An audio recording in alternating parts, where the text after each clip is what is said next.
Hey guys, so in this video I'm going to show you how to split your screen on the iPad.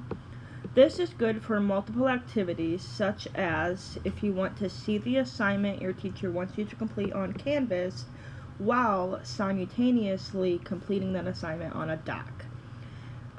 So in order to start, I'm just going to pull up my Google Docs, which is where I'm circling, and I'm just going to click on my doc from my previous video. And now I'm going to go to the bottom of my iPad and pull up.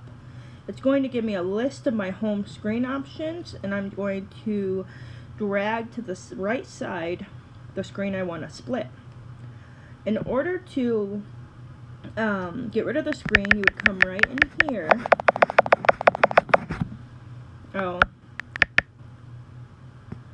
And swipe left.